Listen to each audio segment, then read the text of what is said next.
100% আসবে। এই টাইপের একটা টেবিল 2026 সালে কোথায় আসবে? ময়মনসিংহ বোর্ডে। আসসালামু আলাইকুম, আমি এসিউড ইরশাদ স্যার। তো আজকে মূলত আমরা ময়মনসিংহ বোর্ডের জন্য চতুর্থ অধ্যায়ের 100% কমন সাজেশন আলোচনা করব, যা 2026 সালে ময়মনসিংহ বোর্ডে 100% আসবে।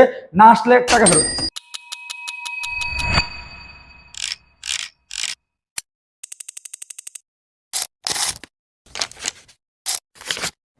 ময়মনসিংহ বোর্ড 26-এর জন্য সবচেয়ে যে গুরুত্বপূর্ণ টপিকটা হবে বলে লাভ নাই, দুইটা, একটা গতে আসবে একটা ঘতে আসবে। সবচেয়ে গুরুত্বপূর্ণ টপিক যেটা হবে সেটা হচ্ছে টেবিল। এখানে ডিফারেন্ট গেছে, প্রতি বছরই আসে 100%, এবছর আসবে। বাট হ্যাঁ, প্রত্যেক বছর ময়মনসিংহ বোর্ডের থিওরিতে পরিবর্তন নিয়ে আসে। এইবার থিওরির মধ্যে সেম ঘটনা ঘটাবে। গতবার যেটা আসছিল যে সার্ভার নিয়ে কোশ্চেন করছে, তার আগের বার ছিল তোমাদের কি বলা হয় কাঠামো নিয়ে কোশ্চেন করছে, এরকম সরি শুধুমাত্র টেবিল নিয়ে কোশ্চেন করছে। এর আগের বার কোশ্চেনটা ছিল কাঠামো নিয়ে। 2026 সাল এগেইন রিপিট করবে ওয়েবসাইটের কাঠামো। বাট হ্যাঁ, কাঠামোর চেয়ে বেশি গুরুত্বপূর্ণ যেটা হবে সেটা হচ্ছে ওয়েবসাইট পাবলিশিং। কি নিয়ে? ওয়েবসাইট পাবলিশিং এর কনসেপ্ট। এখন এই যে ওয়েবসাইট পাবলিশিং, এই পাবলিশিং এর কনসেপ্টের মধ্যে কি কি আছে? একটা ওয়েবসাইট পাবলিশ করার জন্য 6 থেকে 7টা স্টেপ মেনটেন করতে হয়, ধাপ মেনটেন করতে হয়, যার মধ্যে কি কি আছে? তোমার domain name registration, domain name কেনাকাটার কনসেপ্টটা, এরপর পাবলিশিং এর যে কনসেপ্টগুলো আছে এগুলো নিয়ে তোমাদের প্রশ্ন করবে। তাই সেই ক্ষেত্রে তোমাদের হওয়ার জন্য পাবলিশিংটা 2026 সালে ময়মনসিংহ বোর্ডে খুবই গুরুত্বপূর্ণ। এবং দ্বিতীয় হচ্ছে ওয়েবসাইটের কাঠামো। 2026 সাল ওয়েবসাইটের কাঠামো থেকে তোমাদের একটা কোশ্চেন আসতে পারে, সেটা আমি বলে দিতেছি। সেটা হচ্ছে কি ট্রি এবং লিনিয়ার কাঠামো, এই দুইটা কাঠামো মিক্সড করবে। ট্রি কাঠামো, লিনিয়ার কাঠামো, এবং পাশাপাশি একটা বলে দিচ্ছে লিঙ্কড কাঠামো। এবার হাইব্রিড কাঠামো আসবে না। 2026 সাল ময়মনসিংহ বোর্ড 2026 হাইব্রিড কাঠামো আসবে না, খেয়াল রেখো। এবার কাঠামো আসবে মূলত ট্রি, লিনিয়ার এবং লিঙ্ক। এই তিনটা কাঠামোর উপর বেস করে তোমাদের একটা কাঠামো ভিত্তিক কোশ্চেন হবে 2026 সাল ময়মনসিংহ বোর্ড। ইভেন এখানে যদি আমরা দেখি ওয়েবসাইট পাবলিশিং এর থেকে তোমাদের এখানে বিভিন্ন ধরনের ধাপ আছে। কি আছে? ধাপ, যেটার উপর বলা হয় ওয়েবসাইট ডিজাইন এবং পাবলিশিং এর কনসেপ্ট। তো ডিজাইন এবং পাবলিশিং এর কনসেপ্ট থেকে এইখান থেকে মাস্ট বি কি বলা হয় ময়মনসিংহ বোর্ডের জন্য গ বা ঘ নাম্বার আসবে। এইখান থেকে যদি গ নাম্বার আসে তাহলে ঘ নাম্বার হবে এখান থেকে, আবার এখান থেকে যদি ঘ আসে তাহলে গ হবে এখান থেকে। অর্থাৎ এই পার্ট থেকেও গ অথবা ঘ আসবে। এইবার আসে টেবিলে। এখন 2026 সালে ময়মনসিংহ বোর্ড তো টেবিল দিবেই, এটা সবাই ধরে রাখছে, সবাই জেনে রাখছে।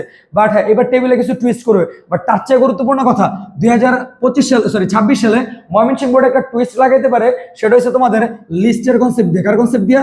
লিস্ট। তো কোন ধরনের লিস্ট বলে দিচ্ছে? নাম্বার 1 এটা হচ্ছে নেস্টেড লিস্ট, একটা হচ্ছে নেস্টেড লিস্ট, আরেকটা হচ্ছে ডিসক্রিপশন লিস্ট। কি? Description list. ডিসক্রিপশন লিস্ট কতগুলো খেয়াল রাখো। তাহলে এখানে মূলত ময়মনসিংহ বোর্ডের জন্য 2026 সালে দুই ধরনের লিস্টের কথা বলছে, একটা নেস্টেড লিস্ট, একটা ডিসক্রিপশন লিস্ট। নেস্টেড লিস্ট মোটামুটি সকল স্টুডেন্টরাই পারে, টুকটাক জানে, এন্ড এই টাইপের কোশ্চেনগুলো সলভ করে। বাট 2026 সালে ময়মনসিংহ বোর্ডে যদি শুধুমাত্র সিঙ্গেল লিস্ট আছে তাহলে সেই ক্ষেত্রে আমাদের ডিসক্রিপশন লিস্টটা বেশি প্রায়োরিটি পাবে। অর্থাৎ এইটা যদি হয় 70%, তো এটা হবে তোমাদের 30% বেশি গুরুত্বপূর্ণ, খেয়াল রেখো। বাট হ্যাঁ, লিস্ট আসবে, এটা 100% শিওর। এবার আসলে স্যার লিস্ট আছে, টেবিল আছে, বাইরে কি আছে? বাইরে আর কিছুই লাগবে না। বাইরে যেটা আছে তোমাদের মাথার উপর দিয়ে যাবো। ময়মনসিংহ বোর্ডের স্টুডেন্টরা খুব কমই আসো যারা ওয়েবসাইট ডিজাইন আলোচনা করছো। যেমন ঢাকা বোর্ড 2018 একটা কোশ্চেন ছিল, ওই টাইপের কোশ্চেনগুলো 2026 সালে আসলে তোমাদের জন্য প্যারাদক হয়ে যাবে। হ্যাঁ, যদিও কোশ্চেনগুলো প্যারাদক করে, বাট এইবারের কোশ্চেনটা একটু কম প্যারাদক হবে ময়মনসিংহ বোর্ডের জন্য। অ্যাটলিস্ট চতুর্থ অধ্যায়ের যে কোশ্চেনটা হবে এইটা একটু কম প্যারাদক হবে। যেমন তোমরা যদি খেয়াল করে এখানে মূলত চতুর্থ অধ্যায়ের লিস্টের কনসেপ্ট এবং লিস্টের মধ্যে কি বলছি? নেস্টেড লিস্ট, এবং কি বলছি আমরা? Description list. গুরুত্বপূর্ণ, কারণ এবার ডিসক্রিপশন লিস্টটা বেশি গুরুত্বপূর্ণ। সেই ক্ষেত্রে তোমাদের দেখা যায় ডিসক্রিপশন লিস্ট দিলে অনেক স্টুডেন্টই আছে ডিসক্রিপশন লিস্টের কনসেপ্ট বোঝে না। ইভেন এখান থেকে এমসিকিউ তো আছে। আবার দ্বিতীয় যেটা আছে, এই যে আমি বলছি টেবিল, এই টেবিল আর লিস্টকে মিক্সড করবে। কি করবে? টেবিল এবং লিস্ট এই দুটাকে কোলাবোরেট করবে। কোলাবোরেটটা কেমন হবে? ধরো এখানে আমরা কি করলাম, একটা টেবিল তৈরি করছি, এই টেবিলে দুইটা রো দিলাম, এই রোর ভিতরে তোমাদের দিবে এরকম লিখবে আলু, ধরো তারপরে দিচ্ছে পটল, তারপরে দিচ্ছে কি ইমেজ, এরকম দিচ্ছে পটল, এরপরে তোমার দিচ্ছে ধরো abc.jpg, এরকম দিচ্ছে jpg, অথবা তোমার দিচ্ছে ধরো xyz.com, এরকম দিচ্ছে। তোমার দিল নাম, ধরো পিক বা ওয়েবসাইট, এরকম দিচ্ছে।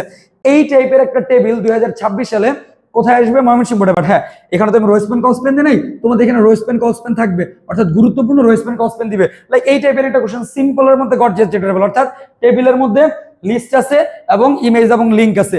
এইরকম একটা বিষয় কানেক্ট করা, টেবিলের সাথে লিস্ট, ইমেজ, লিঙ্ক কানেক্ট করা 2026 সালে ময়মনসিংহ বোর্ডের চতুর্থ অধ্যায় থেকে একটা প্রশ্ন আসবে, 100% আসবে। আর ওই প্রশ্নের গ অথবা গত যে থিওরিটা থাকবে সেটা হবে ওয়েবসাইট কাঠামো এবং লিনিয়ার থেকে। খেয়াল রাখবা এবং যদি তোমরা ক খ জানতে চাও যে ক খর জন্য গুরুত্বপূর্ণ কি, আমি প্রত্যেকটা বোর্ডের জন্য ক খ বলে দিচ্ছি। এটার জন্য তোমরা ঢাকা বোর্ডের চতুর্থ অধ্যায়ে ভিডিওতে তুমি চেক করলে দেখবা যেখানে আমি প্রত্যেকটা ক খ বলে দিচ্ছি। এই ক খ গুলো থেকে একটা ক খ 2026 সাল ময়মনসিংহ বোর্ডে আসবে। তো এই হচ্ছে তোমাদের ময়মনসিংহ বোর্ডের চতুর্থ অধ্যায়ের থিওরিটিক্যাল এবং কোডিং এর কনসেপ্ট গুলা। এবং আরেকটা গুরুত্বপূর্ণ বিষয় যে আমরা পরীক্ষার আগের 48 ঘন্টা বা 72 ঘন্টা যে সময়টা পাবো, এই 72 ঘন্টার সময় আমরা লাইভে যাওয়ার চেষ্টা করব। সেই ক্ষেত্রে এই যে আমি টপিকগুলো বলতেছি, এই প্রত্যেকটা টপিকের উত্তর দেওয়ার চেষ্টা করব। তো সবাই পরীক্ষার আগে অবশ্যই লাইভটা দেখার চেষ্টা করবা। আমাদের ফেসবুক পেজ, ইউটিউব চ্যানেলগুলোকে সাবস্ক্রাইব করে রাখো। তো সবাই ভালো থাকো, আল্লাহ হাফেজ।